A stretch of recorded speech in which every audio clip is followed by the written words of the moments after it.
de Romanos. No livro de Romanos, capítulo 1, nós vamos ver os versos 1 a 17 apenas hoje, tá bom? E a gente vai, então, nós vamos trabalhar esse texto, ok? Eu não vou pregar hoje, não é uma pregação, é um estudo bíblico, escola dominical. Nós estamos, então, diante desse texto. A proposta do autor é que o livro de Romanos tem uma temática central em torno da expressão a liberdade mediante Jesus Cristo. Qualquer livro de teologia vai trazer várias temáticas centrais para o livro de Romanos. Por exemplo, você já ouviu falar que a temática principal de Romanos é a justificação, né? E a proposta do John Stott é que ela fala sobre liberdade, e realmente faz bastante sentido, porque ele coloca como sendo a liberdade mediante Jesus Cristo, liberdade da ira de Deus, que é uma temática recorrente, liberdade que nos deixa, que nos traz reconciliação com Deus, que é outra temática, liberdade da lei, a lei que nos condena, então é uma outra temática recorrente. Tudo isso fala de justificação, tem justificação, mas você vai perceber que essa temática da liberdade da lei também é muito comum. Liberdade dos conflitos étnicos também é muito importante, parece que Paulo realmente dá essa ênfase, ou seja, judeu e não judeu, esse grande conflito, né? Liberdade para o serviço amoroso, então os últimos capítulos ali do livro também vão tratar a respeito dessa liberdade para servir ao próximo. E Paulo escreveu essa carta estando lá em Corinto, de acordo com Atos capítulo 20, e durante 3 meses que ele passou ali na Grécia, né? Escreveu de Corinto, na Grécia, e imediatamente antes de viajar para o Oriente. Paulo estava apreensivo porque ele tinha que levar ofertas para Jerusalém, então ele teria que fazer uma longa viagem com dinheiro, com muitas coisas, e ele pede orações para a igreja de Roma. Também alguns autores que dizem, e eu concordo com isso, que a carta de Romanos é uma grande apresentação da pessoa do apóstolo Paulo também, ou mais, não da pessoa do apóstolo Paulo, mas daquilo que ele entende ser a teologia bíblica para os romanos, com o objetivo posterior de Paulo ser enviado pelos romanos como missionário para a Espanha. Então ele vai deixar isso bem claro em Romanos, que o objetivo dele era que os romanos o enviasse para a Espanha como missionário. Então ele apresenta toda a teologia bíblica para os romanos e ele fala do seu desejo de estar com aquela igreja que ele ainda não conhecia, né? As mensagens de Romanos para nós hoje, né? 2 temas são destacados pelo autor. O primeiro é a justificação de pecadores culpados pela graça de Deus em Cristo somente. Esse é o primeiro tema, realmente um tema que passa por todo o livro de Romanos. A justificação de culpados, justificação em Cristo Jesus de culpados, tão somente pela graça de Deus. E o segundo tema que o autor discorre todo o capítulo que não se define mais o povo de Deus por descendência, circuncisão, cultura, mas sim de acordo com a fé em Cristo Jesus. Então agora não há mais distinção, não há mais judeu, não há mais grego, é outra temática que vem o livro todo sendo apresentada na carta de Romanos, até porque Romanos é uma igreja, a igreja de Romanos, né, de Roma, é uma igreja formada por muitos gentios, mais gentios do que judeus. Havia judeus, mas mais gentios do que judeus haviam sido evangelizados pelos primeiros convertidos lá do Pentecostes, que foram para Roma, fundaram ali, foram para suas sinagogas e provavelmente começaram a fundar as igrejas separadas ou à parte das sinagogas, ou algumas até mesmo permaneciam ali misturadas com as sinagogas romanas, né?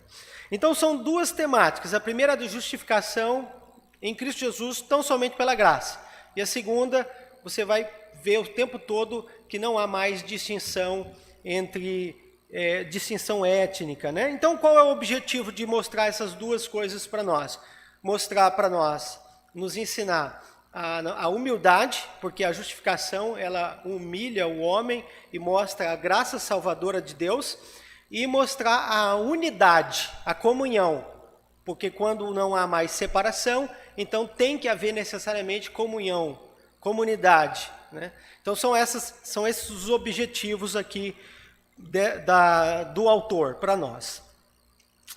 E então, dito isso, a gente vai seguir para os estudos mesmo. Eu vou pedir que todos participem, que possam comentar. Eu vou ler as partes principais e eu vou ler a introdução referente a esse texto de hoje, que é o texto inicial, né?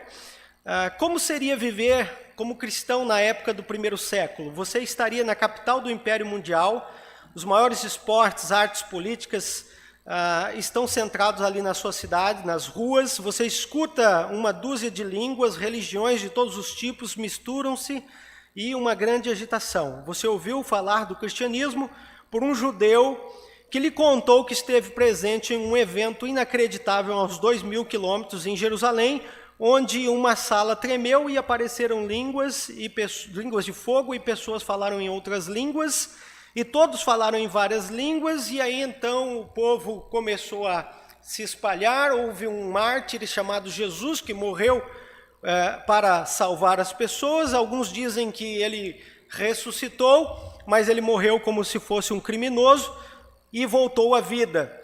E esse mesmo judeu que estava lá presenciou tudo isso. Não demorou muito tempo em Jerusalém, saiu de lá e foi para Roma, e hoje ele está lá em Roma falando a respeito desse Jesus, né? E ele contava essa história de Jesus. Você creu nisso, mas o seu compromisso era com o quê? Qual é o seu compromisso? Qual o compromisso que você tem, né?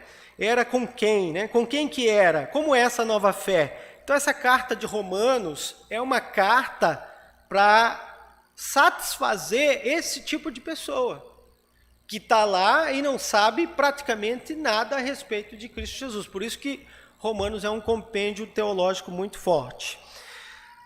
Quando e como você teve o seu primeiro contato com o poder de Deus, com o poder do Evangelho? Como foi a sua experiência de conversão? Como foi a experiência de conversão de vocês? Nós falamos aqui da experiência de conversão dos romanos. Como foi a experiência de conversão de vocês? Quem gostaria de falar da conversão de vocês? Pastor Zé Alves, o senhor poderia falar da sua experiência de conversão para nós? Pode falar aqui, bem rapidamente. Fui levado para a igreja aos 5 anos e meio, quando minha mãe se converteu, através do testemunho de uma senhora, dona de uma mercearia muito grande, aquilo que hoje seria chamado de armazém. Meu pai estava no Rio de Janeiro e minha mãe ficou comprando lá e meu pai pagando do Rio de Janeiro. Então, ela evangelizou minha mãe e uma das minhas irmãs inicialmente, foram para a igreja, ela nos levou e a partir daquele momento todos nós ficamos indo para a igreja. Mas, aos 12 anos, eu tive uma experiência, 12 para 13 anos, tive uma experiência particularíssima com Deus, que eu não conto assim à vontade, mas que aquilo definiu a minha vida sempre, certo? Foi uma experiência que eu digo assim, Deus falou ao meu coração mesmo, em voz audível. Pense aí, num pré-adolescente, 12 para 13 anos, ter uma experiência dessa. Então, de lá para cá, nada mais me fazia duvidar ou temer diante de qualquer coisa. Acho que passei 2 minutos, não foi? Reverendo. Eu nem esperava, eu não sabia também a experiência do reverendo. Quem já sabia? É uma experiência, o poder de Deus é uma coisa impressionante, né? Quando Deus se revela em poder, e aí esse poder de Deus nos leva cada vez mais para perto de Cristo Jesus, né?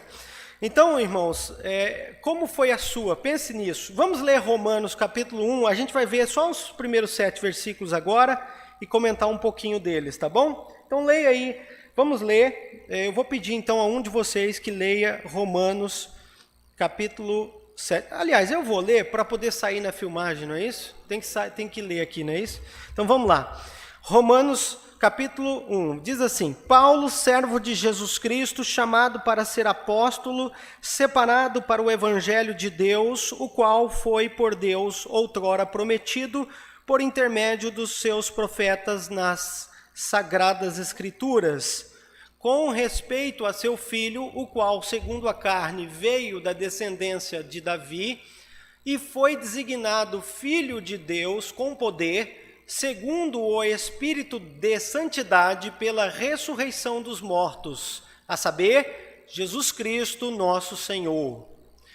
Por intermédio de quem viemos a receber graça e apostolado por amor do seu nome, para a obediência por fé entre todos os gentios, de cujo número sois também vós, chamados para serdes de Jesus Cristo. A todos os amados de Deus que estáis em Roma, chamados para serdes santos, graça a vós outros e paz, da parte de Deus nosso Pai e do Senhor Jesus Cristo. Até aqui, os primeiros 7 versículos apenas. Nós vamos meditar nesses 7 versículos. Eu vou fazer algumas perguntas para vocês. Paulo sempre começa as suas cartas com a apresentação de quem é ele e também das pessoas. Essa é uma apresentação de Paulo, mas ela é um pouquinho atípica. Se você se lembra das outras cartas dele, as apresentações são bem mais rápidas, objetivas, e aqui é a mais longa, a mais densa introdução das cartas do apóstolo Paulo. E óbvio, não é sem motivo. Existe muita coisa, muita teologia, como é uma boa introdução, de acordo com as normas mais inteligentes de interpretação. Ela contém todo o conteúdo teológico da carta do apóstolo Paulo, aqui resumida em poucas palavras, né? Então a gente daria muitos sermões aqui. A gente vai passar um pouquinho rápido por elas, mas vamos tirar algumas lições dessas cartas, dessa saudação de Paulo. Que informações sobre o Evangelho você encontra nesses versículos? Vamos observar quais são as informações sobre o Evangelho. O que Paulo está dizendo sobre o Evangelho? E aí agora eu quero uma tempestade de ideias. Eu não quero bocas mudas, não. Pode falar, pode ser com a máscara abaixada ou levantada, não importa. Fale. Vamos lá, eu quero que vocês me respondam essa pergunta. Que informações sobre o Evangelho você encontra nesses versículos? Paulo, servo de Jesus Cristo. Tem alguma coisa sobre o Evangelho aqui? O que é? Jesus Cristo é o Evangelho, né? O que é o Evangelho? O Evangelho são as boas notícias, as boas novas, baseada lá em Isaías, capítulo 40, Isaías, esqueci o outro capítulo, mas eram as boas novas profetizadas pelos profetas para os judeus exilados. Que boas novas, boas notícias, de que mesmo eles estando sendo exilados no tempo de Isaías, Isaías já profetiza boas notícias de que o exílio teria um fim. Então Deus já dá o castigo, dizendo que o castigo teria um fim, seria 70 anos, e que eles voltariam e reconstruiriam novamente o templo, e que eles novamente teriam a vida em Jerusalém, a adoração em Jerusalém, né, e teriam essa oportunidade nova. Isso era uma boa notícia. E então os autores do Novo Testamento extraem daí a expressão boas novas, boas notícias. Então essas boas notícias de restauração, que foram tipificadas ali primeiramente na restauração de Israel, elas se cumprem plenamente com a restauração plena de Israel, que só se dá em Jesus Cristo. E aí quem vai falar disso também é o profeta Daniel, que vai dizer, olha, vocês vão voltar. Daniel está lá chorando, orando, e ora muito o homem, viu? Orava muito o homem. E aí o anjo vem e responde para ele e diz, olha, vai ter sofrimento, vai ter angústia, vocês vão voltar lá, mas vai ser destruído de novo, vai ter 70 semanas, e aí vai vir o príncipe que vai realmente purificar, limpar, tirar o pecado de vocês, que é Cristo Jesus, primeira vinda de Cristo Jesus, né? Então, os profetas falaram dessa boa notícia. Qual é a boa notícia? A boa notícia da redenção, da restauração, que é a pessoa de Cristo Jesus. Paulo, servo de Jesus Cristo. Jesus Cristo está aqui aparecendo, é a primeiro grande destaque. Mas que mais que a gente pode falar? Que informações sobre o Evangelho temos mais aqui? Eu quero vocês falando agora.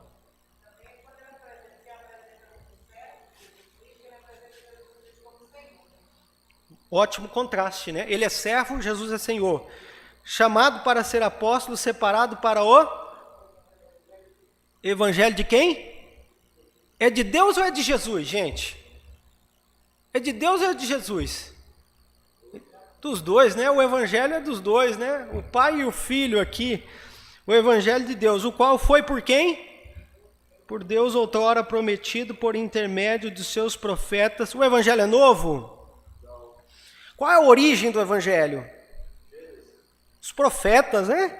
Aqui ele está identificando, olha, foi os profetas, né? Moisés é um profeta também, né? Gênesis foi escrito pelo profeta Moisés, não há dúvida disso, né? Nas Sagradas Escrituras não há nada novo. Então, Romanos, vocês que se converteram agora, que estão vivendo aqui essa confusão, olha, existe uma origem de todas as coisas. E nós não estamos inventando uma nova religião, não estamos criando nada, isso tudo tem base no Evangelho. Que informações sobre o Evangelho mais nós encontramos aqui, gente? O Evangelho é a respeito de quem? Verso de número 3. O Evangelho é a respeito de quem? Do Filho de Deus. No Novo Testamento, só nos 4 Evangelhos? Lá no Gênesis. Gênesis fala a respeito de Jesus, Gênesis, Êxodo, Levítico, Número, Deuteronômio e vai. E segue a lista, né? As crianças sabem cantar bem direitinho a musiquinha. A gente já esqueceu, mas todas as escrituras falam do Evangelho. Ah, eu li Ruth e não entendi, não vi o Evangelho. Leia de novo, você vai encontrar o Evangelho lá. Ah, eu li Eclesiastes e não entendi o Evangelho. Leia de novo, você vai encontrar o Evangelho lá em Eclesiastes. Só se você ler Macabeus, aí você não vai ver o Evangelho. E vai ver a história, é legal, mas não vai ter. Ou Tobias é uma aberração. Mas se você ler a Bíblia, você vai encontrar o Evangelho, vai encontrar a pessoa de Jesus Cristo. Então toda devocional, toda pregação, toda meditação tem que nos levar para quem? Para o Evangelho, né? Querem falar mais? Tem mais informações sobre o Evangelho aqui? Nós estamos ainda no verso 4 aqui. Verso 5, tem o 6, tem o 7. O que mais tem sobre o Evangelho aqui? Me ajudem, gente, por favor, me ajudem. Vamos lá, olhando para mim não, olhando para o texto. Vamos olhar para o texto. Verso 4, 5, 6 aqui, e 7. O Evangelho fala do quê? A essência do Evangelho, gente. A essência do Evangelho. Qual é a essência do Evangelho? Jesus Cristo que morreu e ressuscitou. É antigo esse negócio, não? Que novidade tem nisso?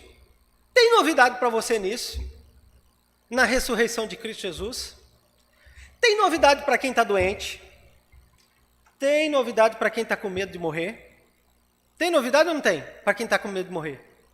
A ressurreição de Jesus, tem novidade ou não tem? Tem novidade para quem não está pensando em morrer e só quer viver neste mundo? Tem que lembrar que vai ter uma ressurreição, né? E que essa não é a nossa vida. Essa vida aqui é peregrinação, passageira, temporária, né? Então o Evangelho, lembrar do Evangelho, gente, é lembrar que nós não somos desse mundo, que existe ressurreição, que tem um fim em todas as coisas. Muito boa, gostei dessa colocação. Tem mais aí no verso 4 ou 5? O que tem mais no versos 4 e 5 aqui sobre o Evangelho? A graça, é o Evangelho da graça, é o Evangelho do poder. A graça é o carisma, a graça é o dom imerecido, a graça é o favor de Deus, é a beleza de Deus vindo em nossa direção, sem nós termos o que fazer a não ser contemplar, como o marido contemplando a sua bela esposa, e como os pais ou os avós contemplando seus belos netos, é a graça, é a beleza graciosa daquele que a gente ama, que a gente aguarda vir em nossa direção. Essa é a graça de Deus, é a graça, e é o poder, é a dinamis, é a dinamite de Deus. Dinamite para quê? Dinamis é a palavra que dá origem a dinamite na língua portuguesa. O poder é aquele que quebra, a dinamis, porque o poder é um poder tão forte que ele quebra as coisas mais duras que existem no mundo. O que é que existe de mais duro no mundo? É o coração do homem. E então o evangelho é o poder de Deus que converte corações, que converteu o coração dos romanos, porque os romanos eram uma confusão. Roma era uma confusão. Imagine pregar o evangelho lá em Roma, a capital de tudo que não prestava, vamos dizer assim, do ponto de vista espiritual, né? Para se contaminar era lá mesmo, né? Mas lá também tinha o poder do evangelho, lá também tinha o poder de Cristo Jesus transformando corações, quebrantando corações. Este é o evangelho que nós cremos que nós devemos viver e que continua quebrando os corações, salvando vidas, né? Vamos lá, o que mais tem sobre o evangelho? Tem mais alguma coisa no verso 6 e 7 aqui agora? É o poder do evangelho, é a graça que vem pelo Espírito Santo de Deus, é o Espírito de santidade, né? Aí parece que aqui a gente tem o Pai, o Filho e o Espírito também. Vocês notaram que todos os três estão aqui atuando no Evangelho, para o Evangelho, né? Atuando na salvação, na conversão. Então, as três pessoas aqui. Diga lá, alguém ia falar. O senhor ia falar? Não. Veio para os... Então o evangelho agora rompe barreiras, vai romper barreiras culturais. Lembra que a gente falou a temática central, né? O evangelho agora não há mais distinções, ele vai romper barreiras étnicas. O que mais? Por intermédio de quem viemos a receber graça e apostolado, por amor do seu nome, para a obediência por fé entre todos os gentios, de cujo número sois também vós, chamados para serdes de Jesus Cristo. Todos os amados de Deus que estáis em Roma, chamados para serdes santos, graça a vós outros e paz da parte de Deus, nosso Pai, e do Senhor Jesus Cristo. Paulo diz no versículo 6, sois chamados para serdes. De que maneira você tem experimentado esse sentimento de pertencimento? Sois chamados para serdes do Evangelho, serdes de Cristo, serdes de Deus, serdes da igreja. Vocês sois chamados. Eu quero perguntar para vocês, de que maneira você tem experimentado o sentimento de pertencimento a Cristo Jesus, ao Evangelho? Vamos começar a Cristo Jesus e ao Evangelho. Irmã, já que a senhora está me olhando aqui, me diga, senhora, de que maneira a senhora tem experimentado esse sentimento de pertencer a Cristo? No serviço, a senhora consegue ver mais isso? Convicções e serviço lhe dão um senso de pertencimento. Irmãos, serviço sempre dá um senso de pertencimento, né? Isso é um ponto pacífico, importante, que muitas vezes a gente esquece, mas quando a gente está servindo, a gente sente que a gente é útil, que a gente pertence.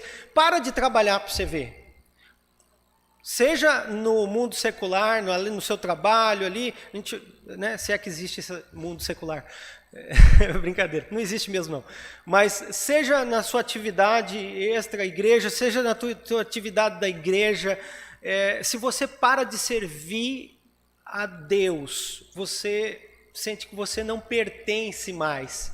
Se você sentar nesses bancos aqui e parar de servir, vocês que estão online, pararem de servir, e vocês vão ser tentados a parar de servir porque estão online, estão em casa, estão sem o contato presencial, vocês vão parar de servir. Se vocês pararem de servir, vocês param de pertencer. Amanhã vocês estão vendo todos os vídeos na internet de todos os pregadores não pertencem mais a essa igreja. Isso vai acontecer no coração de vocês que estão nos ouvindo, que estão nos assistindo, se vocês não servirem. Agora, mesmo se você estiver online e continuar servindo, mas é possível servir online? Claro que é possível servir de todo jeito. É possível servir lá dos Estados Unidos, pode servir aqui, lá da Espanha, de qualquer outro lugar. É possível servir. Agora, quem não serve, né, acaba não se sentindo pertencente ao grupo. Mas talvez não somente o serviço, talvez tenha outras formas pelas quais você sente aí o pertencimento, né? Então, de que maneira você tem experimentado esse sentimento de pertencimento a Cristo, ao Evangelho? Eu gostaria de ouvir um jovem, talvez até um jovem que esteja só trabalhando lá em cima. De que maneira você sente que pertence a Cristo? Não só à igreja, mas a Cristo.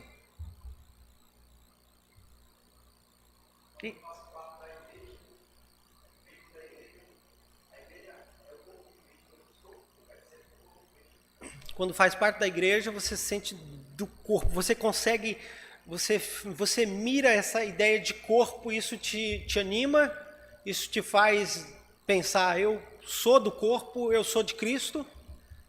Alguém mais tem alguma outra experiência pessoal que diz assim, isso aqui me faz perceber que eu sou de Cristo, que eu pertenço a Cristo?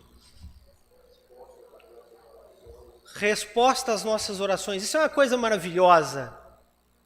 Você ora, Deus responde.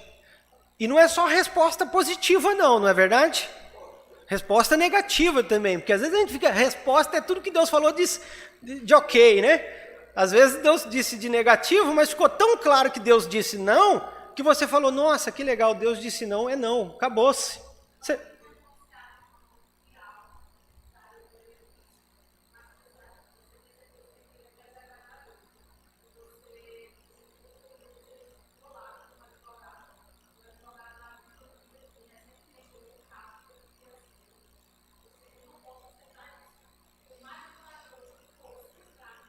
Aham.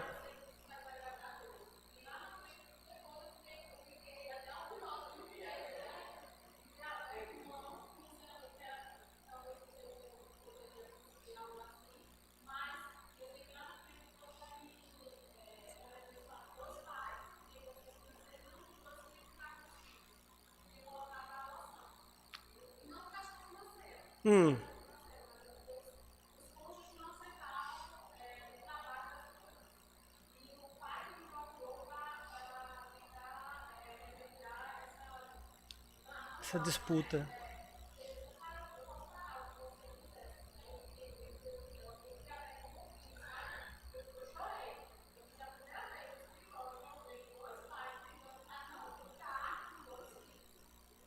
Meu Deus.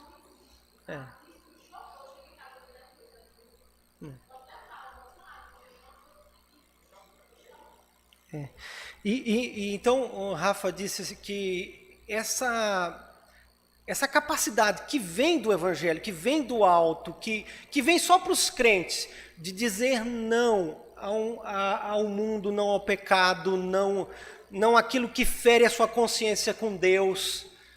Isso é maravilhoso, gente. Isso é uma tremenda experiência de que nós pertencemos a Cristo. Porque quando nós não pertencemos a Cristo, você cede, arruma uma desculpa, um subterfúgio, uma ideia assim, lá na sua cabeça vai criando toda uma teoria e você se permite praticar o pecado. E você se permite adentrar o pecado cada vez mais. E eu sei que vocês estão na área do direito, os irmãos que estão aqui, sempre estão se deparando, não só do direito, na área da saúde também, a irmã ali, na verdade todos, né?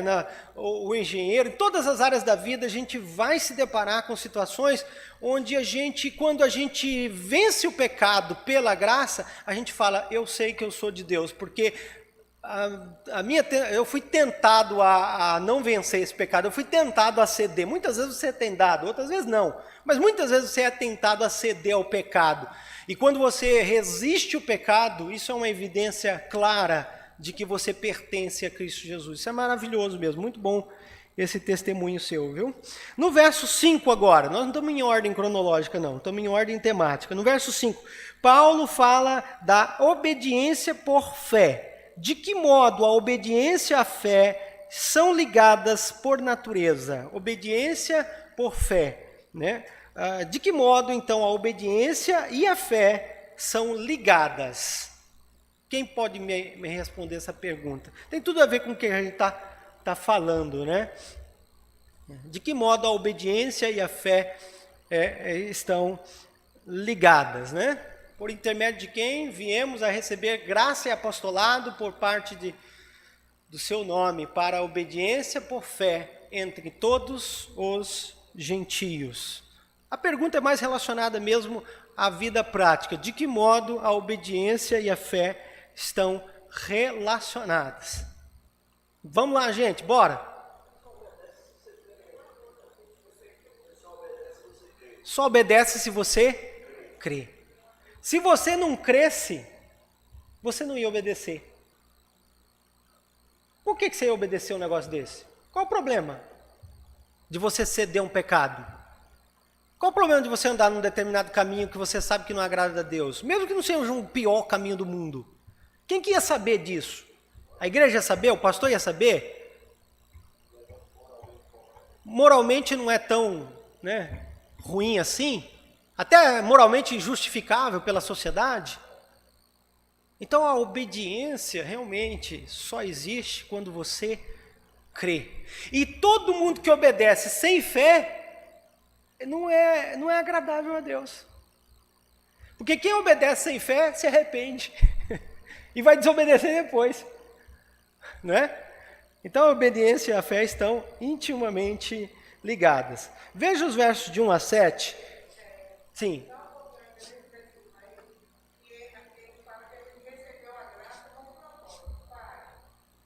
Perfeito. É verdade. Verdade. Verdade. Sem a graça de Deus não é possível. Está escrito, para a obediência por fé. A graça é para a obediência por fé, né? Então, para que serve a graça que Deus manifestou na sua vida? Para obedecer, né? Na minha vida, para obedecer. Agora, para a gente finalizando essa parte inicial, só inicial, tá bom?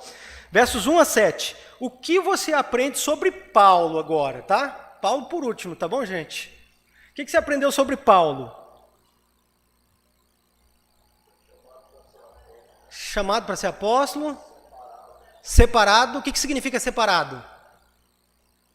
Santo. Santo. O que mais? Servo, né? Servo, ela falou ali. O que mais?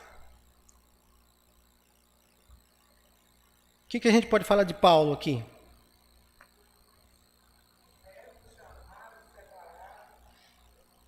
E nós, será que nós somos servos chamados e separados? Somos, né? Agora, e sobre os romanos? O que nós temos aqui sobre os romanos? Quem são os romanos nessa introdução?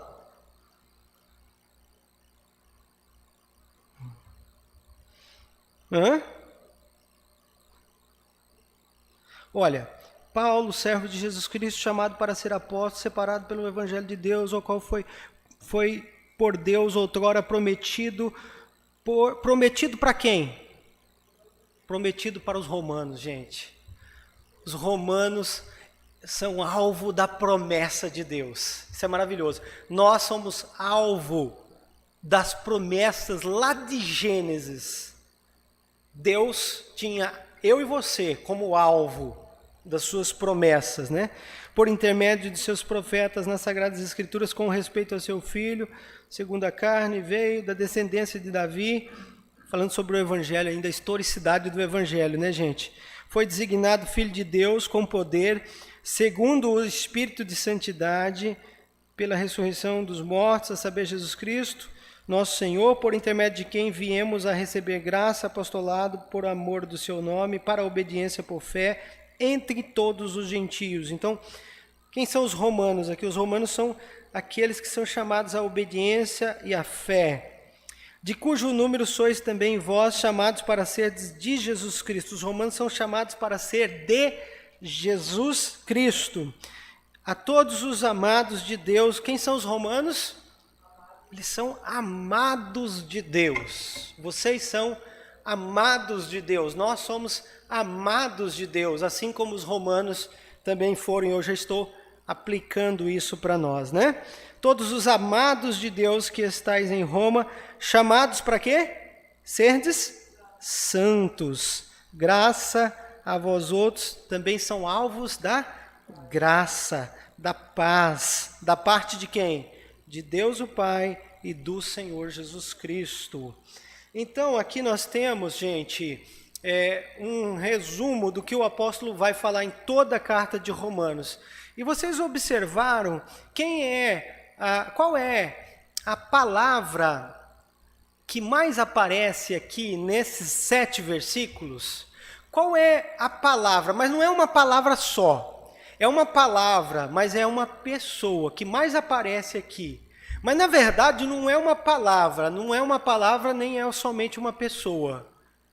Qual é o tema central desses 7 versículos aqui? Vamos ver o que mais aparece aqui nesses. Quem sabe? Quem consegue olhar aqui e ver qual é o tema central desses 7 primeiros versículos? Jesus Cristo Senhor. Vamos lá, aparece uma vez Jesus Cristo Senhor. Após separado pelo evangelho de quem? De Deus. Deus também aparece outra, vamos ver. O qual foi por quem? Deus. Olha, uma vez Jesus, 2 vezes Deus. Outrora prometido nas Sagradas Escrituras, com respeito a quem? Seu filho. Mais uma vez Jesus. Está em quantos? 2 a 2. O qual, segundo a carne, veio da descendência, designado filho de quem? Filho e Deus. Os dois, aqui 1 a 1, mais um para cada. Né? Depois quem mais? Aqui vem mais um pouquinho a saber, Jesus, Cristo, e mais uma vez, nosso Senhor, né? Por intermédio de quem viemos a receber, os gentios. Aqui no verso 6, aparece de novo para serdes de Jesus Cristo, a todos os amados de Deus. Jesus está na frente, né? Por 1, não é isso? E que estáis em Roma, chamados para serdes santos, graça a vós da parte de quem? Deus empatou Deus empatou com Jesus, né? Nosso Pai, o Pai passou na frente agora. E do Senhor Jesus Cristo, empatou. Então qual é o tema central aqui desses 7 primeiros versículos? Vocês observaram que começa com Jesus Cristo e termina com Jesus Cristo? Então qual é o tema central aqui da carta de Romanos e da introdução? É Jesus Cristo e Deus o Pai, né? Não tem como mudar, né? São os dois juntos ao mesmo tempo, né? Mas realmente, Jesus é Deus. É o Jesus e o seu Pai. É o Deus e o seu Filho, né? Esse é o tema central de Romanos, do Evangelho, do que é de fato o Evangelho da nossa vida. Agora, indo para os versículos seguintes, eu vou ler, verso 8 em diante. Eu sei, o tempo aqui é curto, né? Eu já disse a vocês que a gente realmente gasta 2 horas, no mínimo, para fazer esses estudos lá na congregação. E aqui o nosso tempo está indo embora. Eu vou ler aqui os versos 8 em diante, eu vou ler o 8 até o 17. E a gente caminha. Primeiramente, dou graças a meu Deus, mediante Jesus Cristo, no tocante a vós outros, porque em todo mundo é proclamado a vossa fé. Porque Deus, a quem sirvo em meu espírito, no Evangelho de seu Filho, é minha testemunha de como incessantemente faço menção de vós, em todas as minhas orações, suplicando que, em algum tempo, pela vontade de Deus, se me ofereça boa ocasião de visitar-vos, porque muito desejo ver-vos, a fim de repartir convosco algum dom espiritual, para que sejais confirmados, isto é, para que em vossa companhia, reciprocamente, nos confortemos por intermédio da fé mútua. vossa e minha. Porque não quero, irmãos, que ignoreis que muitas vezes me propus ir ter convosco, no que tenho sido até agora impedido, para conseguir igualmente entre vós algum fruto, como também entre os outros gentios, pois sou devedor tanto de grego como de bárbaros, tanto de sábios como de ignorantes, por isso, quanto está em mim, estou pronto a anunciar o evangelho também a vós outros em Roma, pois não me envergonho do evangelho, porque é o poder de Deus para a salvação de todo aquele que crê primeiro, do judeu e também do grego, visto que a justiça de Deus se revela no evangelho de fé em fé, como está escrito, o justo viverá por fé. Muito bem, agora, tendo lido esses versículos, de que maneiras diferentes Paulo expressa o seu afeto pelos romanos? Isso está nos versos só do 8 ao 15. De que maneira você acha? São várias maneiras como Paulo expressa o seu afeto aos romanos. A primeira está mais clara aqui, mais evidente, logo de cara, mas eu quero que vocês digam e nós vamos acertando. Se um não acertar, o outro acerta. Vamos olhar aí. De que maneira Paulo demonstra o seu amor, né, por eles? Olha, eu vou usar aqui, né? De que maneira diferente Paulo expressa o seu amor pelos romanos? Veja bem, está no verso 8 em diante, mas você já vai encontrar a resposta no verso 8. Primeiramente, a primeira coisa, né? Dou graças a Deus. Dar graças a Deus pela vida de outros irmãos é uma demonstração de amor, de afeto? Sim ou não? Sim ou não? Como é que vocês fazem isso? Como é que vocês dão graças a Deus pela vida dos irmãos aqui da nossa congregação, da nossa igreja? Vocês fazem isso aqui que o apóstolo Paulo está fazendo? Fazem? Sim, não? Fazem? Às vezes, né? Às vezes. E quando fazem, essas vezes que fazem, dar graças a Deus, você não se liga, você não cria um link com essa pessoa? Você se afina com ela. Quando você ora, você se liga com ela. Sente a pessoa. Sente a pessoa, sente a dor, a necessidade, se compadece, né? O pastor quase chorou quando ia orar aqui pelo nosso irmão, né? Irmão de longa data. Porque quando você ora pela pessoa, você sente a dor dela. Você sente aquilo que ela está. Por isso que a senhora disse às vezes, porque não é fácil. É fácil orar pelas pessoas? Você fala assim, talvez seja fácil para orar por um ou dois. Mas é fácil orar pela igreja? Pastor, é fácil orar pela igreja? Eu sei que o pastor é um homem de oração, mas imagine você orar por 50 pessoas. Você ora por 50 pessoas da igreja? De modo genérico. Mas você não consegue entrar ali e sentir cada necessidade de modo genérico. Especificamente quando é convocado, ainda tem mais essa, né? Naturalmente é mais difícil ainda, né? Então perceba, irmãos, como nós precisamos demonstrar um verdadeiro afeto. Olha, orar não é coisa de pequena importância. Orar é coisa de alta importância e de alta dificuldade. Simples, porém difícil. Não é fácil, mas não tem segredo, como diz o Bita. O filósofo Bita. Não é fácil, mas não tem segredo. Precisamos orar. Precisamos orar, de fato. E Paulo demonstra o seu amor, sua obediência, seu amor, né?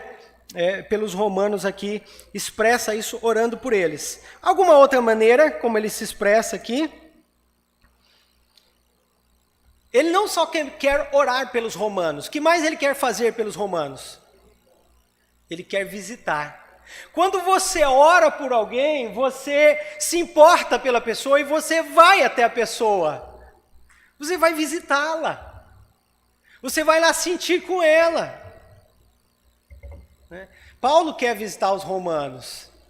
Paulo quer estar com ele. E Paulo fala isso, e aí lá no livro de Atos tem várias vezes que ele tenta ir para a Europa, e o objetivo dele em ir para a Europa, né, Macedônia, Europa, é ir para Roma também, e ele diz que é impedido por Satanás, obviamente pela providência de Deus, é óbvio, ora ele menciona Satanás, ora ele menciona Deus, enfim, ele é impedido por Deus, né, a força maior, Deus é a força maior, e ele é impedido de estar em Roma, e ele diz isso aqui, que ele queria muito estar com ele, visitá-los, e qual era o objetivo em estar com eles e visitá-los, né? Qual era esse objetivo do apóstolo Paulo? Repartir os dons, né? Dividir aquilo que ele tinha de melhor. O que esses versículos revelam sobre o relacionamento de Paulo com Deus? O que vocês acham? Versículo primeiro, chamado para ser apóstolo, né? Um apóstolo, Pregador. piedoso, né? Um homem piedoso, um homem de oração, um homem que visa edificar a igreja, né? Então ele tem o objetivo de edificar a igreja, dividir dons, unificar o povo. Quando você divide dons, você unifica o povo. Quando você centraliza dons, você divide o povo. Toda a igreja, pastor, onde os dons estão centralizados, o povo vai embora. Não podemos ser centralizadores. Dividir dons para poder repartir a comunhão. Distribuir. Exatamente. E todos são convidados. Ah, mas ninguém me chama para fazer nada. Faça! Não espere ninguém chamar. Você é chamado por Jesus. Jesus, né? É por Jesus, não é pelo homem. Então divida os seus dons, compartilhe os seus dons. Aonde você estiver. Na vida da igreja, no seu trabalho, a vida da igreja, a vida é uma coisa só. Não existe duas vidas, né? Existe uma vida aqui embaixo, nesse mundo. Vamos lá, próxima pergunta, então, que eu quero fazer para vocês, diz o seguinte: Paulo é conhecedor das bênçãos recíprocas da comunidade cristã. E, embora seja apóstolo, ele não é orgulhoso demais para deixar de reconhecer sua necessidade dela. No verso 12, Paulo diz que espera que ele e os romanos, abre aspas, nos confortemos por intermédio da fé mútua, verso 12, né? Tá aí, né? Porque o incentivo mútuo é valioso para o cristão. Eu quero que vocês respondam lá atrás, a galera, as senhoras do fundão, não é a galera, né? As senhoras do fundão aí, eu quero que as senhoras me respondam porque o incentivo mútuo é valioso para os cristãos. Por que a senhora precisa de incentivo? É a primeira pergunta. Se sim, por que é importante para a senhora ter alguém que lhe incentiva na fé cristã? Lá atrás. Pode começar, uma de cada vez, sem brigar para falar. Vamos lá.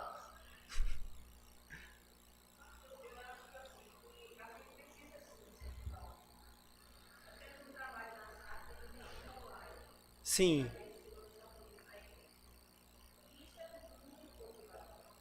Sim.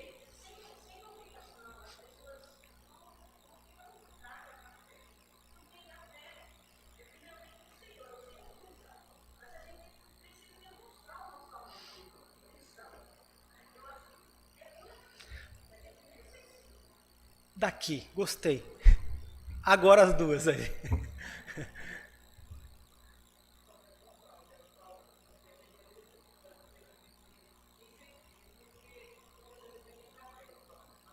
Uhum. É verdade.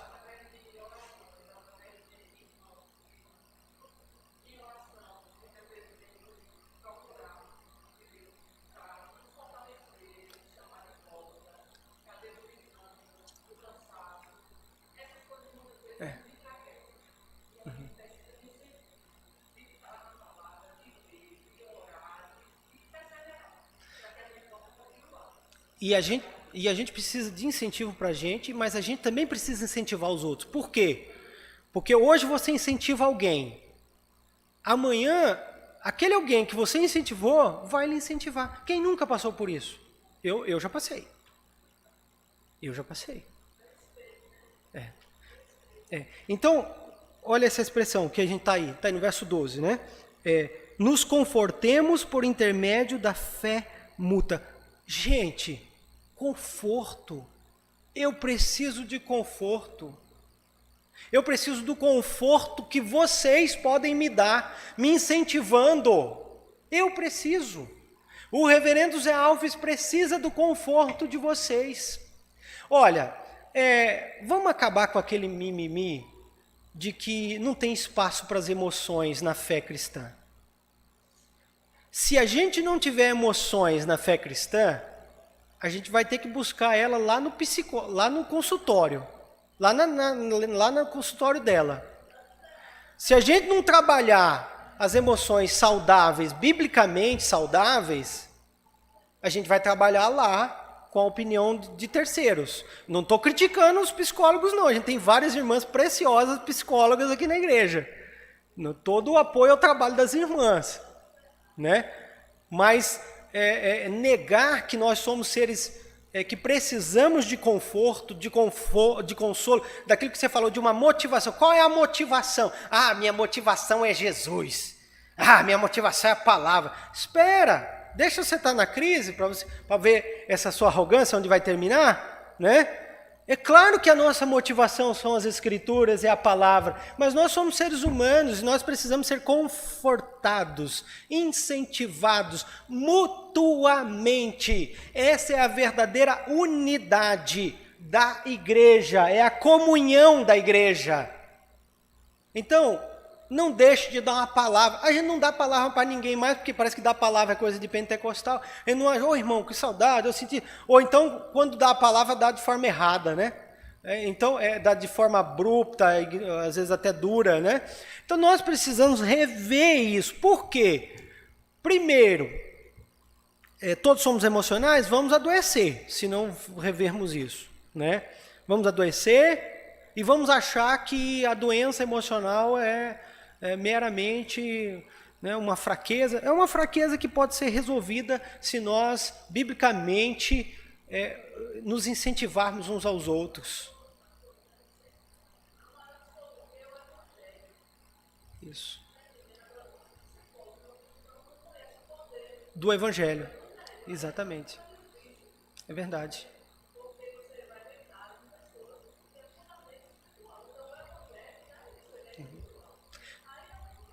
É verdade. Eu vou contar um exemplo do que eu estou querendo dizer aqui para vocês. Eu tinha um homem, um irmão, um crente, diácono de uma igreja, amigo meu. Ele era muito durão. Sabe aquele homem durão das modas antigas, aquele perfil durão, bravo, mas crente? Ele adoeceu emocionalmente. Todo mundo adoece, uma hora ou outra. Emocionalmente adoeceu. E essa doença emocional dele, obviamente, afetou a questão espiritual, né? Porque tudo está ligado na gente, não existe dois seres humanos, existe só um. E aí, como ele era muito durão, né? Então é aquele tipo de pessoa que ninguém fala nada, né? Porque como é que você fala alguma coisa para um durão, né? Se você fala um negócio para um durão, ele está sempre armado, né? Ele está sempre pronto. Mas esse durão estava caindo mesmo. E aí o que eu fiz? Eu preguei o evangelho para ele. Eu disse a ele, e eu não disse genericamente, gente, entenda, eu não cheguei lá num público de 2.000 pessoas e disse assim, olha, Jesus ama vocês, né? Afaguei o ego de todo mundo ali, né? Mas eu conhecia ele, eu sabia quem ele era, eu sabia do tempo de fé que ele tinha, apesar do seu jeitão durão, eu sabia que ele era crente. E eu disse, olha, Jesus, nunca se esqueça do que Jesus fez pelo Senhor. Jesus lhe ama, Jesus morreu na cruz para lhe salvar. O que aconteceu com esse durão? Começou a chorar. Depois ele disse assim, como foi importante essa sua palavra para mim, né? Eu nunca esperava que um durão ia se comover com uma palavra dessa. Simples. O que é isso? É o evangelho sendo relembrado, sendo rememorado num momento difícil da vida dele. ele relembrar que Jesus tinha morrido por ele, por amor a ele, fez diferença para ele naquele momento. Obra do Espírito Santo naquela obra. O que eu preguei para ele? Mentira? Afaguei o ego dele? Não. Muitas vezes eu briguei com ele, mas naquela hora ele não precisava de briga. Naquela hora ele precisava de ouvir falar do amor de Jesus por ele. Por ele, especificamente, com o dedo na cara dele. Jesus morreu por você e ele te ama. E aí você tem várias... Todo mundo quer que você tem evidência. Você está na fé ainda? Você está aqui, você está buscando a Deus? É evidência. Ah, mas como é que você tem certeza? Certeza absoluta você não tem de nada. Né? Ninguém tem certeza absoluta de nada. Nós trabalhamos com o que está aqui para nós disponível, com aquilo que está aqui, presente, com o visível. Nós não trabalhamos dentro do coração das pessoas. Nós trabalhamos com o externo. Jesus disse assim, pelos frutos conhecereis a árvore. É o fruto que nos faz perceber quem a pessoa é por dentro. Né? Então, se externamente a pessoa está buscando a Deus, está na fé, tem ali uma experiência com Deus, eu não estou dizendo de você chegar e usar isso como psicologia de massa. Aí não faria isso, nunca fiz, não concordo. Né? Como autoajuda. Né? É diferente, é totalmente diferente. Tá bom? Então, é importante nós focarmos nisso também. Mas vamos caminhar mais um pouquinho. Agora, versos 16 e 17, dê atenção à declaração de Paulo nos versículos 16 e 17. O que esses versículos revelam sobre o poder do Evangelho? E a gente já está caminhando para o fim. Versos 16 e 17. O que esses versículos nos revelam a respeito do poder do Evangelho? Vamos lá, agora os moços do fundão ali que estão calados também, os senhores do fundão ali, eu quero ouvir os senhores do fundão. O que esses dois versículos, 16 e 17, nos revelam a respeito do poder do Evangelho? Pode falar, meus irmãos.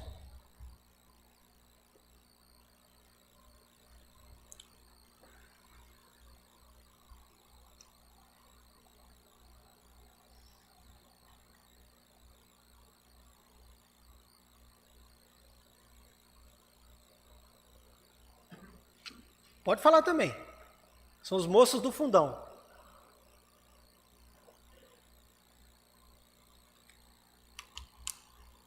Alguém gostaria de comentar a respeito do poder do Evangelho? Que é o... Gente, esse aqui são os versículos mais conhecidos, né? Quem foi que foi transformado pelo versículo 17, lendo as Escrituras, no versículo 17, quem foi?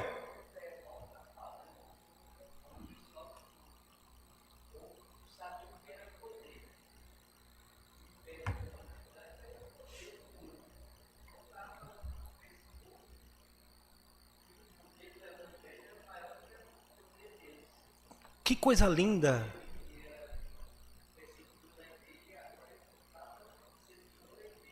Como é o nome do senhor? Irmão Tadeu, muito obrigado pela contribuição. Ele disse que Paulo estava dizendo para o maior poder, o império mais poderoso do mundo, que havia chegado um outro império mais poderoso ainda, que é o poder do Evangelho de Cristo Jesus, né, Tadeu? E isso é profecia de Daniel, de Isaías, né? Lembra da estátua lá dos reinos, e aí vem uma pedrinha lá do alto e quebra o pé da estátua de barro e de ferro, que é exatamente o Império Romano, né? E aquela pedrinha poderosa derruba o maior império, que é o Império Romano, ou seja, o cristianismo vai comendo o poder do Evangelho por dentro, e as pequenas igrejas nas casas vão corroendo o Império Romano, a ponto do próprio imperador, ainda que falsamente ou não, se declare cristão após 300 anos, após tentarem matar de todo jeito os cristãos, após imporem aos cristãos uma 10 duras perseguições. Eles então se rendem ao maior poder de todos. Gente, é o poder do Evangelho, é o poder de Deus, é o poder capaz de subjugar qualquer poder que existe sobre a face da terra. né? O poder da morte, o poder da ira, da raiva, da perseguição, do assassinato. É isso que o poder do evangelho fez em Roma. Subjugou Roma, o poder da tirania dos Césares, daquele anticristo lá, como no Nero, Domiciano e tantos outros ali que surgiram, né? Maravilhoso, meu irmão, o senhor pegou um insight perfeito aqui, né? E aí, esse mesmo poder, ele se manifesta na vida da igreja em momentos históricos importantes. E aí eu falei ela falou aqui, né, de Lutero, né? Lutero, lendo esse versículo, se depara com isso. E também lendo Agostinho, esse versículo foi muito importante na vida de Agostinho, né? E em vários momentos da história da igreja, essa passagem aqui, ela se mostra, o poder do evangelho. Na verdade, não é o versículo em si, né? Não adianta pôr ele na parede lá e achar que ele vai fazer mágica dentro de casa, né? É o poder do evangelho, de fato, é você ser relembrado deste poder que está no evangelho. Mas, se tiver mais alguém que queira falar mais a respeito disso, né? O que esse versículo revela sobre o poder do evangelho, né? Vamos lá. Pergunta 9. Essa passagem usa palavras importantes como... Quais são as palavras importantes que existem aqui? Evangelho, salvação, justiça e fé. Com esses termos, como esses termos são relacionados entre si? Vamos falar sobre evangelho, salvação, justiça e fé, nesses versículos aqui. O que a gente pode falar sobre evangelho, salvação, justiça e fé? Eu quero a turma do fundão participando. Os meninos aí do fundão. Os homens. Vamos lá.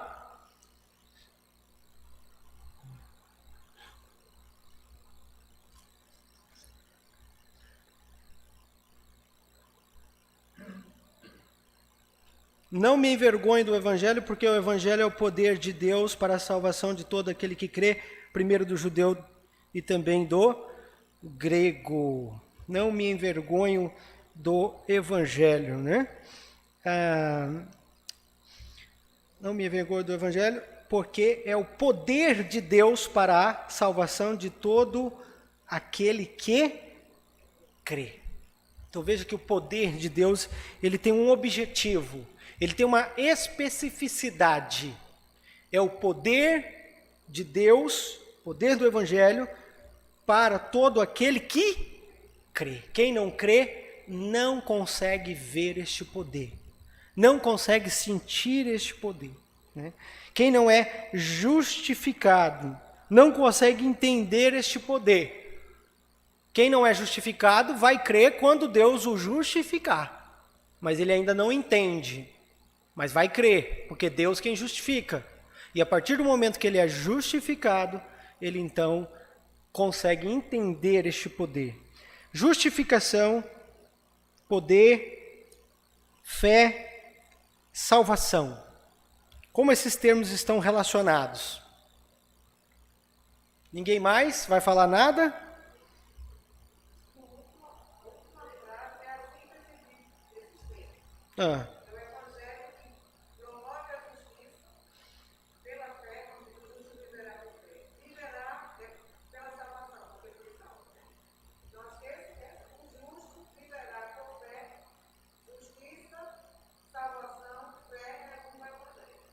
Justiça, salvação e fé.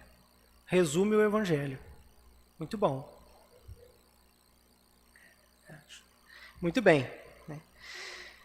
Essa seção da carta de Paulo termina com a famosa frase: o justo viverá por fé. Em termos práticos, o que significa o justo viver por fé? Vamos lembrar. Quem falou essa frase primeiro foi Abacuque, capítulo 2, verso 4. E o contexto de Abacuque é o contexto lá do exílio, o ano 605 e alguma coisa ali, quando ele, contemporâneo dos outros profetas, Isaías, etc., talvez mais novo, um pouco, ele então olha para aquela situação do povo de Israel sendo exilado, né? Sendo prometido ali o exílio de todos eles, né? E sendo prometido ali um cenário bastante ruim pela frente. Mas mesmo assim, Abacuque dá esperança, traz esperança para aqueles que creem. Porque mesmo num cenário ruim, Abacuque diz, o justo viverá pela fé. Mesmo num cenário ruim, Abacuque diz que o justo vai conseguir florescer, né? Ainda que não tenha nada para comer, não tenha comidas, as árvores estejam não dando frutos, ainda que os animais não estejam dando alimentação, ou seja, no pior cenário, cenário de perseguição, no pior cenário do povo de Israel, o justo viveria por fé. E como isso se aplica para nós hoje? Será que a gente está num cenário ruim hoje? Hã? O que vocês acham? Precisa dizer, né? Gente, diga.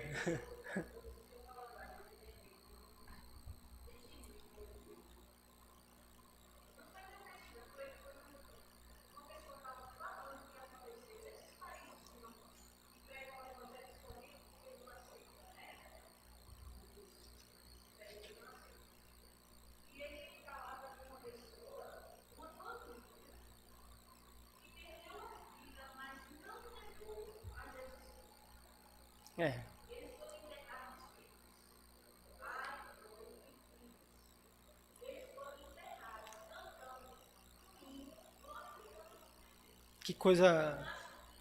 É. É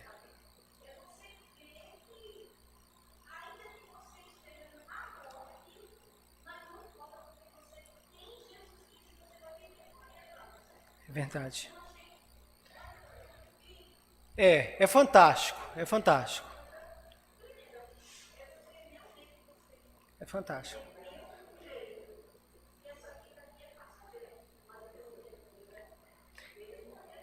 Esses testemunhos de irmãos perseguidos, né, que são enterrados vivos com as famílias, louvando a Deus, são realmente grandes exemplos de fé. E a gente deve tentar imitar. É óbvio que eu mesmo me sinto tão incapaz desse tipo de coisa, né? E a gente também precisa mesmo não tendo essa experiência pessoal, né? A gente precisa, mesmo no nosso desânimo, na nossa fraqueza neste mundo aqui, a gente precisa também ter essa mesma fé, né? O justo viverá por fé. O que significa isso, né, em termos práticos? Alguém mais quer dizer o que significa isso?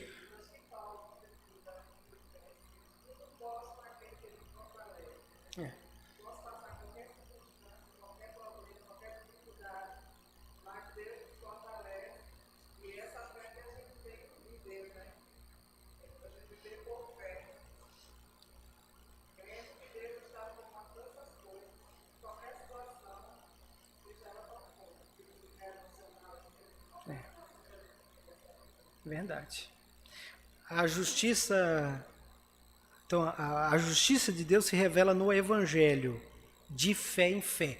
A justiça de Deus, ela se revela no Evangelho, mas o Evangelho se revela em nós, de fé em fé. Mas se revela em nós através da pessoa de Cristo Jesus. De fé em fé, ou seja, do princípio da fé até o final da fé. O princípio é Gênesis e o final é Apocalipse. O princípio e o alfa é Jesus. O primeiro e o último é também Jesus. A justiça do Evangelho se revela do começo ao fim. Ele é o começo da nossa fé. Ele é o consumador da nossa fé. Ele é a razão da nossa fé e ele é aquele que faz a nossa fé chegar até o fim. Ele faz nascer, como o Salmo 29, né? Ele faz as crias da corça nascerem, né? Lembrei da Helena. Foi a oração que eu fiz quando eu estava lá com a minha mãozinha só ali. É a mão que não faz nada, é a mão que recebe, né? E eu orei e falei, Senhor, o Senhor faz nascer, sempre fez. Porque eu não sabia o que fazer.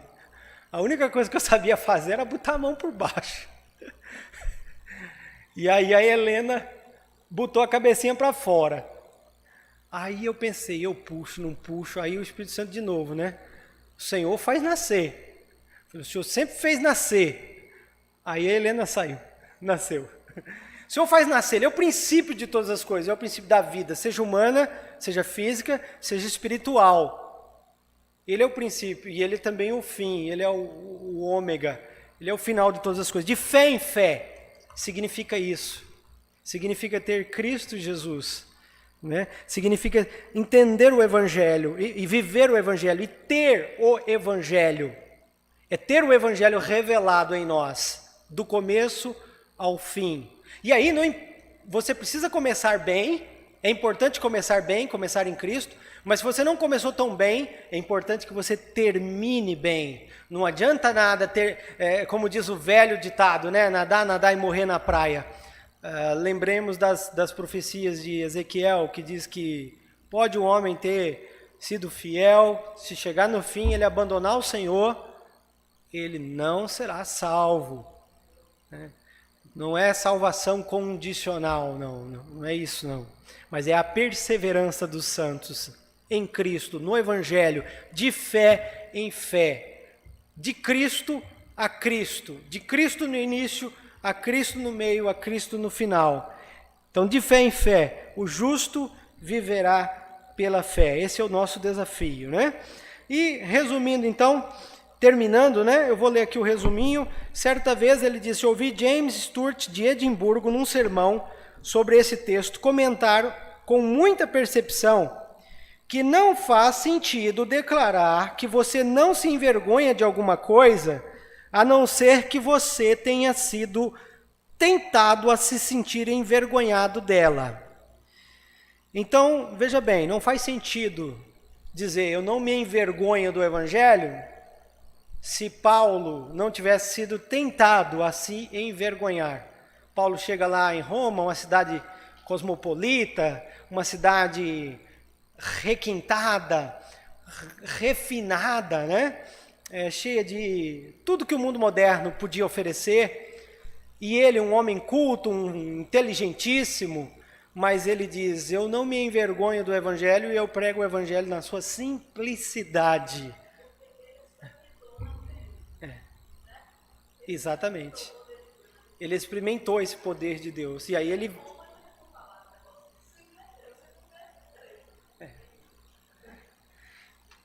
Mas, e aí a pergunta que vem para nós é... Ele nos diz aqui assim: a tentação de ter vergonha do Evangelho. Você já sentiu essa tentação de ter vergonha do Evangelho? Como está a sua vergonha do Evangelho? Você está com vergonha de declarar e de demonstrar e de viver o poder do Evangelho na sua vida, né? Essa aparente fraqueza do Evangelho incomoda você, porque o Evangelho é aparentemente fraco, né? Mas ele é o verdadeiro poder. Diante do grande império, diante do grande império que existe hoje, da Babilônia. Lembrando que Roma é Babilônia para Paulo. E Babilônia é Roma. E Babilônia é João Pessoa hoje. Então, diante desse poder de Babilônia que nós vivemos hoje, em João Pessoa e no mundo, como está a sua vergonha do Evangelho? Você tem sentido vergonha do Evangelho? Você acha que o Evangelho é fraco, não responde, não atende, não é capaz de suprir as necessidades modernas? Como é que você tem agido? Como é que vocês têm agido diante disso?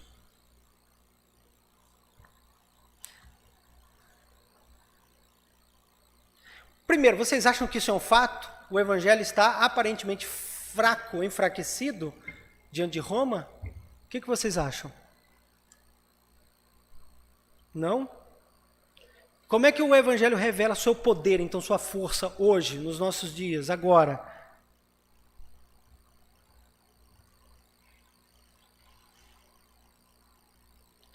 Eu acredito, irmãos, que quanto mais nós estamos enfraquecidos, mais a igreja do Senhor Jesus deixa de pregar, de testemunhar, mais fraco o Evangelho se parece para o mundo.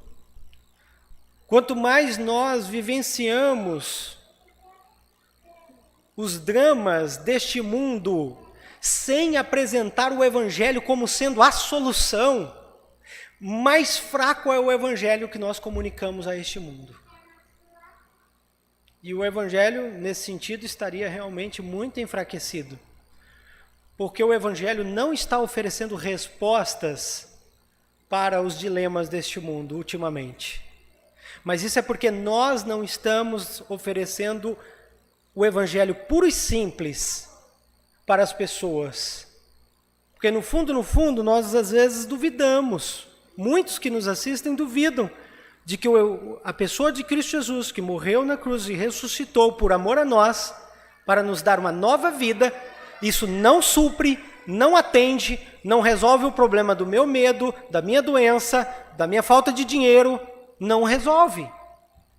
E eu quero reafirmar aqui para vocês que Cristo resolve. Ele não resolve alterando a condição em que você está, mas Ele resolve alterando o seu coração, a condição em que o seu coração está, para que você consiga continuar vivendo, seja nessa condição ou noutra melhor, para que você consiga continuar com esperança. Quando é que vocês vão ter esperança novamente? Se não, quando forem para o Evangelho. Não me diga que vocês só terão esperança quando forem vacinados, por favor. A nossa esperança está no Senhor, e nada contra quem vai se vacinar. Mas a nossa esperança está em Cristo Jesus. A nossa esperança, a nossa expectativa, o nosso Evangelho, a nossa crença na eternidade tem que ser muito maior. O nosso testemunho tem que ser muito maior, né? Então, que poder você já viu o Evangelho exercer na sua vida? E você gostaria que isso repetisse hoje? Você já viu Deus falar, testemunhar, dirigir, responder? Deus já lhe usou, Deus já lhe confortou. Então você precisa reviver essas coisas, né? E Paulo diz no verso 15 e 16: estou pronto a anunciar, não me envergonho do Evangelho. O que você pode fazer que expresse um entusiasmo de evangelização, de evangelizar, de anunciar? Paulo estava pronto.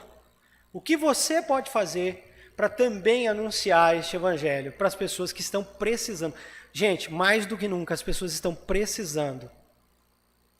Mais do que nunca. As pessoas estão precisando do Evangelho. Paulo diz: eu dou graças a Deus por nosso Senhor Jesus Cristo no tocante a vós outros. Eu, William, nós pastores, damos graças a Deus por vocês. Porque vocês estão aqui, perseverando, firmes. Vocês que estão aí também perseverando, firmes na fé. Continuem perseverando. Continuem de fé em fé, crescendo no Evangelho e testemunhando o Evangelho. Que Deus abençoe a todos vocês.